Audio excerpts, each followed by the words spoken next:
Hello नमस्ते, मैं हूं अनुष्का चांडक, आपकी कथक इंस्ट्रक्टर। आज हम एक बहुत ही आसान लेकिन बहुत ज़्यादा इम्पॉर्टेंट चीज़ के बारे में बात करने वाले हैं। वो है ताल क्रिया, जो हमने हमारे पिछले लेसन्स में सीखी है।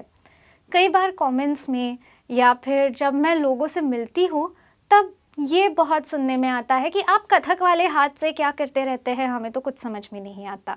तो चलिए इसको सिंप्लीफाई कर देते हैं। जो हम हाथों से जेस्चर्स करते हैं उसे कहते हैं ताल क्रिया।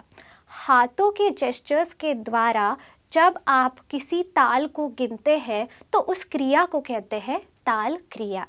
वो इसीलिए क्योंकि हर बार आप ताल को वर्बली तो नहीं पढ़ेंगे, राइट?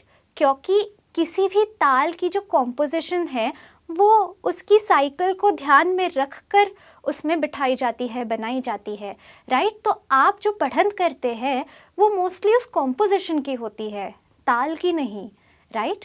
तो उसे गिनने के लिए, उस साइकिल को गिनने के लिए आप ताल क्रिया का या इन जेस्चर्स का इस्तेमाल करते हैं, ताकि आपको वर्बली बार बार उसे गिनना ना पड़े और जो साइकिल है उसका आप ट्रैक रख पाए।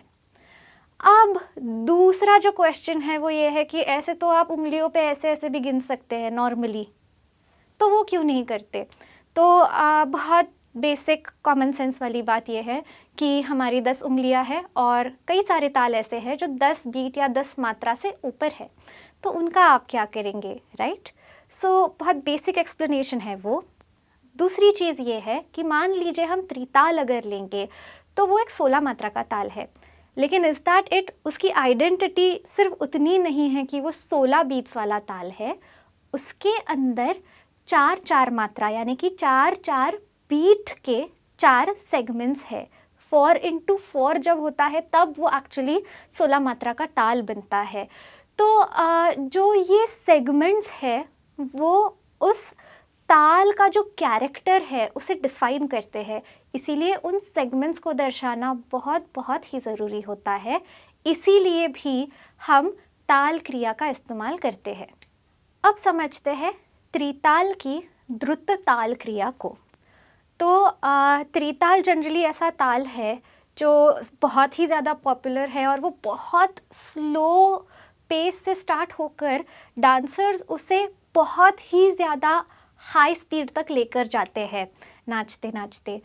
तो जब ऐसा होता है तब एक एक मात्रा को आप जेस्चर्स में दिखा नहीं सकते, क्योंकि वो बहुत ही मुश्किल हो जाता है उस स्पीड पे। मान लीजिए कि स्पीड है ना धिन धिन्ना, ना धिन धिन्ना, ना तिन तिन्ना, ना धिन धिन्ना। सो आप ना धिन धिन्ना, ना धिन, इतने ज़ोर से आप जेस्चर्स नहीं कर पाएंगे, राइट? नहीं तो आप पठन कैसे करेंगे? तो क्योंकि वो बहुत मेसी लगेगा और वो प्रैक्टिकल भी नहीं है, इसलिए इसका एक बहुत आसान सा सल्यूशन है कि आप जिस लय में ताल को गिन रहे हैं उसके एग्जैक्टली आधे में आपको ताल क्रिया करनी है। यानी कि अगर एक सेगमेंट है ना धिन धिन ना का, तो आपको द्रुत में सिर्फ करना है ना धिन धिन ना बराबर आधा। सो जो 4 जेस्चर्स हो रहे हैं एक सेगमेंट में, उसके बदले होते हैं सिर्फ 2, 1 और 2। इसीलिए जब द्रुत में त्रिताल चलता है तो जनरली हम काउंट करते हैं ना धिन धिन ना, ना धिन धिन ना, ना तिन तिन ना, ना धिन धिन ना, ना।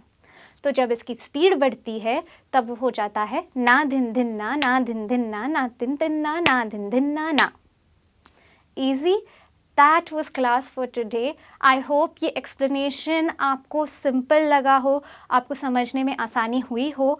अगर ऐसा हुआ है तो प्लीज़ लाइक, शेयर और सब्सक्राइब करना ना भूलें और बेल आइकन दबा दीजिए ताकि हर एक क्लास का नोटिफिकेशन आपको मिलता रहे। नेक्स्ट क्लास में मिलेंगे, तब तक के लिए कीप डांसिंग।